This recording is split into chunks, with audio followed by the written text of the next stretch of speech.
So care partner coaching is, easiest way to describe it is, I walk that caregiver journey with family caregivers. My specialty is in dementias, but it doesn't have to just be dementia that they're facing, because what caregivers feel, go through every day and worry about is very across the board, very similar. So I work with all caregivers, but yeah, I walk that journey, and that journey involves sometimes education about what we're facing and what this means, what could come down the road, but also back to that big element. None of us usually as caregivers are prepared or got that warning sign that this is coming.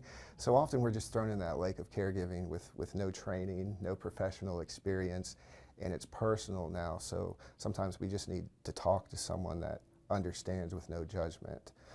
Oftentimes as we go through that journey, we're trying to make plans or best ways to approach these new issues or behaviors that have arisen. So it's a new world to caregivers. So back to that word coach that I use, I've been there.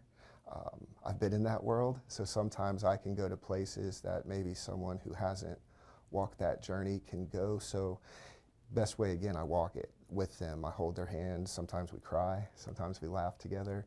But the mission and why I do this is really to help caregivers just like myself become aware of their inner strengths and to be able to learn and grow in this new world. So my promise to families is never that it gets better or that it can get easier, because I can't guarantee that.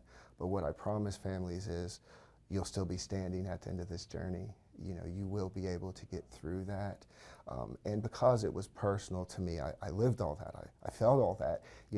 I was working with family caregivers, and then I became one. So often when it's personal, all that professional stuff went out the window.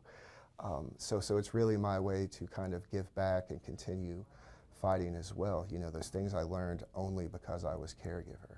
Those feelings I know you're feeling, but I want you to know you're not alone, and it's okay. And again, learning to kind of, instead of looking at failures, look at lessons and understanding that wins are wins, and sometimes a win is making it through the day, But back to that word coach, it's a special bond.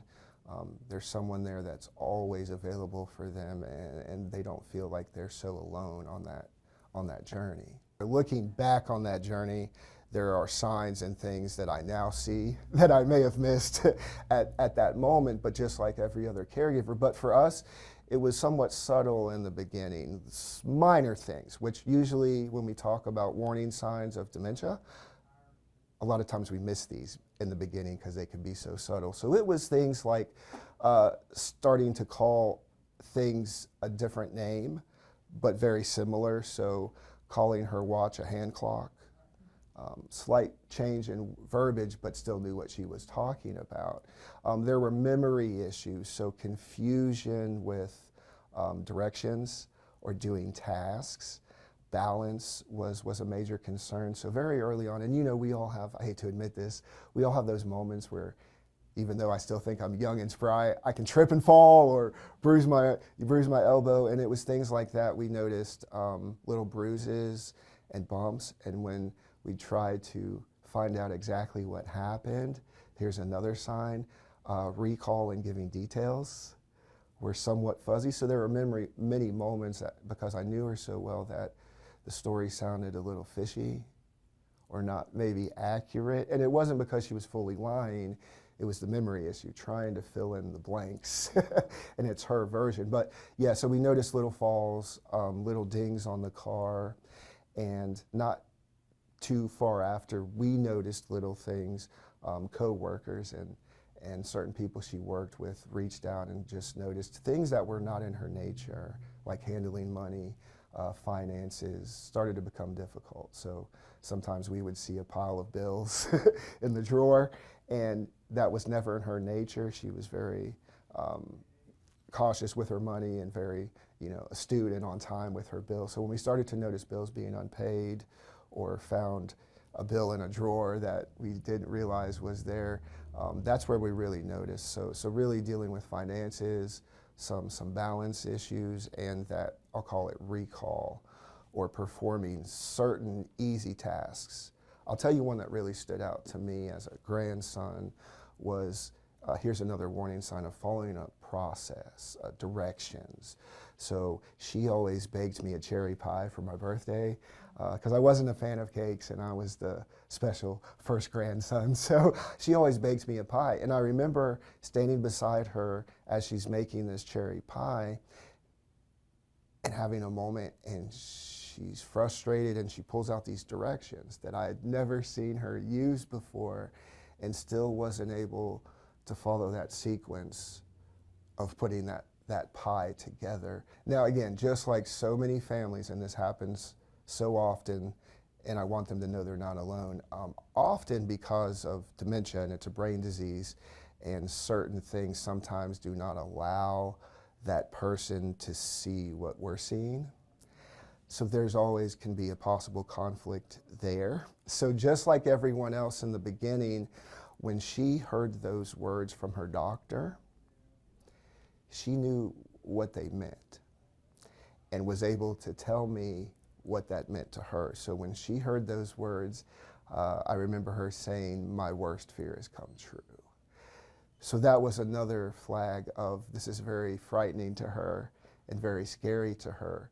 So honestly, we took the slow approach. We more addressed her feelings. Like when she made that statement, first thing I'm thinking is, what in the world do you say to that?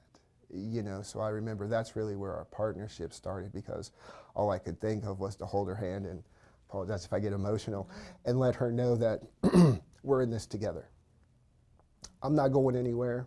We're going to go through this together, and I'm your partner. So a lot of it in the beginning, like many caregivers, is we want to just go right into it and solve it and prepare for it and make those plans. Oftentimes with someone with dementia, they just heard these life-altering words, or even if they don't say it instinctively, they know something's wrong. So often it may take some time. It may take some time to fully have that discussion, but we tried. And so again, we came from love. You know, here's our concern. Here's what I've noticed. Would you like me to share with you what I've noticed? Because I love you. You know, we took that approach. We really tried to make it a we thing. You know, I suggest not coming in and saying, you did this. We noticed that you, remember when you, right?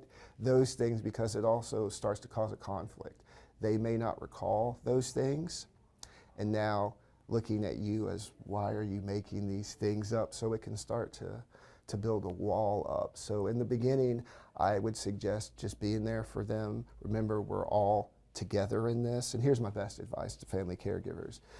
Just like me, I took a shot. It's okay to say it once.